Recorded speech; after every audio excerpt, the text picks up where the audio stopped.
what's up guys? We've got an exciting episode for you this week, beginning with a Fiesta. Well, not quite any Fiesta, but the brand new Ford Fiesta. And then we talk to a world champ, Tom Sykes, last year's World Superbike champion.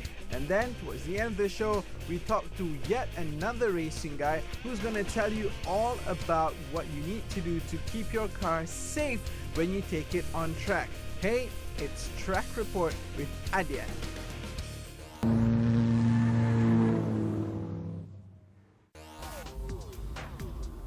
I hope you're ready for a party because we're going to have one.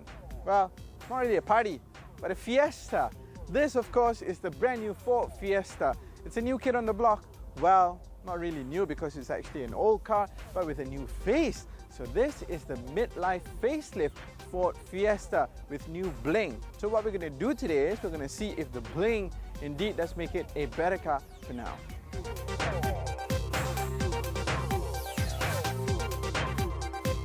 Well, the newness definitely starts off from the snout itself. Now this brand new trapezoidal grille is definitely looking the part, and in fact it looks a little bit expensive. Don't you think that it looks a little bit, or rather it reminds you and it makes you think that it should be on other more expensive cars? I'm thinking, you know, that British brand that makes very, very beautiful hypercars, well, sports cars with names such as Vantage and Vanquish. Well, va-va-voom on the Ford Fiesta. It looks really good, and for a Super Mini, well, it only makes you think that it can do much, much more than what it really can, but that's no bad thing either. And as far as Super Minis go, the Ford Fiesta is definitely one of the favorites in the world. It's winning accolades left, right and center all over Europe as the choicest Super Mini around. Now why? Because it's a great looking car. It's very, very stylish and very, very chic. It doesn't matter if you're young or old, if you're a guy or a girl, you'll definitely find a type of Fiesta or a color that will definitely make you look the part, especially if you're an urban dweller. Now that's all good. Now, and then so we're talking about what's new. So from the front, it's got the brand new the snout, and then, well, don't forget that this is actually an older car. It's gone through a midlife facelift, so the newness is basically a lot of cosmetic stuff outside. But you know what else is new? Look, man, no hands, keyless entry. So let's go and check out the insides. Okay, then let's have a look at this inside space, because if we have established that the Fiesta is indeed a stylish car outside, guess what? Inside, it's not too bad as well. There is a marked difference between the Sport, which is this version that we have here, and also the Titanium, which is the sedan version. Now what's the difference is the seats. Whilst the Sport, you get this hybrid half leather, half fabric seat. In the Titanium, it's all leather. Now, okay, start the car, that's it. All I needed to do was put my foot down on the gas, on the brakes, and hit the power button. As long as I have the key in my bag or in my pockets, it's good to go. Now, inside, this is a very smart and stylish place to be in. First of all, the thing that gets you visually first is the imposing center console. It definitely draws the attention to it with its three-tier visual interface thingy. Now, what do I mean by three-tier? The first level, you have the screen. It's a very simple two-color screen that tells you the basic stuff that you need to know. It's nothing fancy there. And then you've got this bank of buttons here where you control everything from your audio to your phones, and you've got some soft keys here, and the door lock mechanism here as well. Now, what I like the most about this, two things. Number one, unlike in the Focus, where you've got that shiny surface that leaves fingerprints when you touch it, this one, no, you don't have it. That's one. Number two, you don't get dud buttons, and that's definitely a very, very positive thing for me, because with other cars, you always get a dud button. So here, it's got it looks like a mobile phone keypad, and that's exactly what the basis of the design was. And then at the bottom, you've got the climate control with very easy to use knobs and buttons, very easy. The seating position is good. For the driver, you can adjust 4 ways, but for the passenger, it's 2 ways. The steering is also, you can adjust for height, but not for rake. I just think that, you know, all cars nowadays should have that, you know, rake adjustment. The quality of the materials used in here are pretty okay, not too bad, but you do get a lot of hard plastics.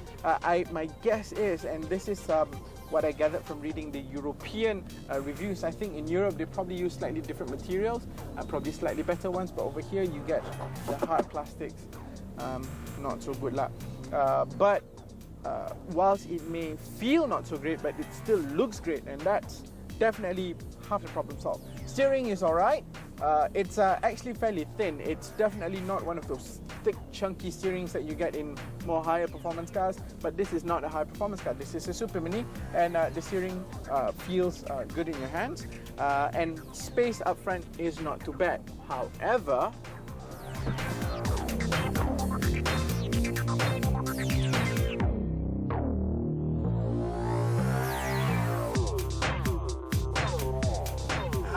as you can see, I've got my friend here. Sorry, man. I've got my friend here, and I'm not. He's taller than me. You're what? 6 foot? Yeah. 6 foot 6'1", and definitely not enough space back here for him. No space back there, and not much headroom as well. So to put 4 people in here comfortably, short trips, urban trips, okay lah. But if you're thinking about going long distance, boleh tahan ke? No, tak boleh. Not a good idea. But how does it drive? Let's find out.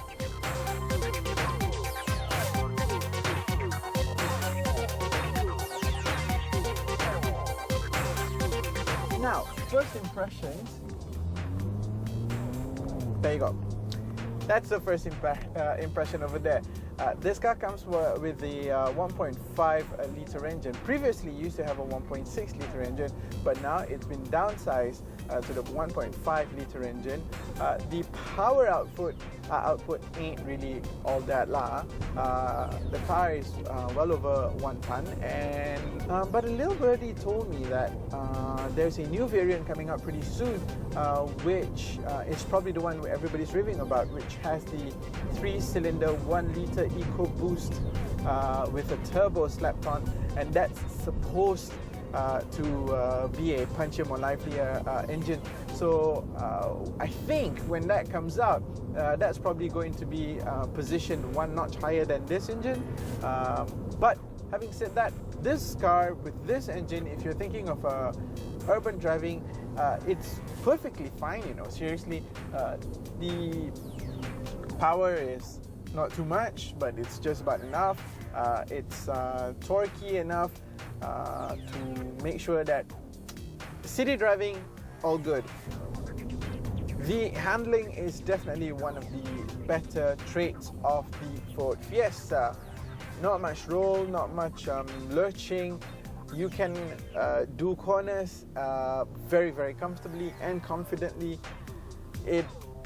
Given that you don't have that much power to throw things about too crazily, but with the amount of power that this car currently comes with, and also the weight of the car, it's actually pretty alright. The steering is also light enough for you to be able to maneuver the car in an urban setting very, very easily. Parking is absolutely easy, and it's made even easier with a parking assist system. It's not a camera, but it's got sensors, and it'll tell you exactly how far away you are from the object behind your car.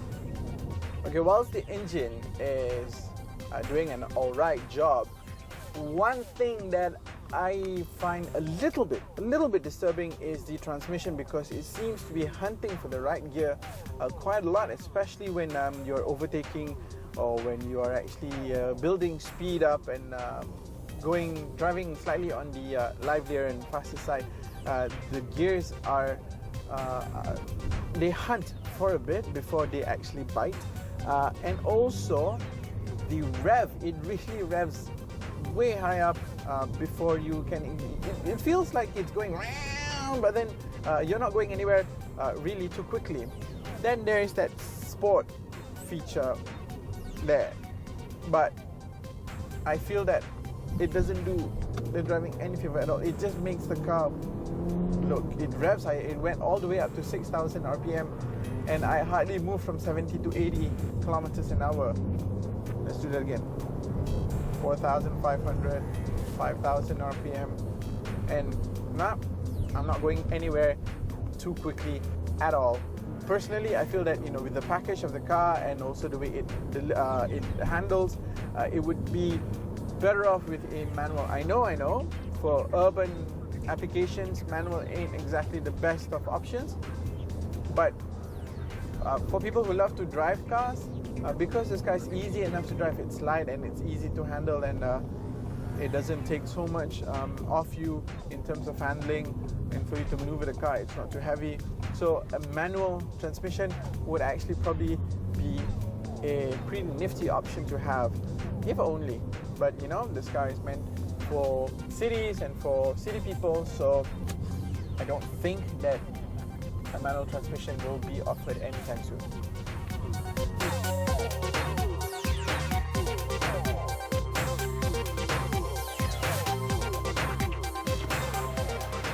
Well, what do we think about the new Ford Fiesta? It's definitely taking flight. And well, for a car that's supposed to be super, in a super mini kind of way, I think it's pretty super after all. Brand new Ford Fiesta.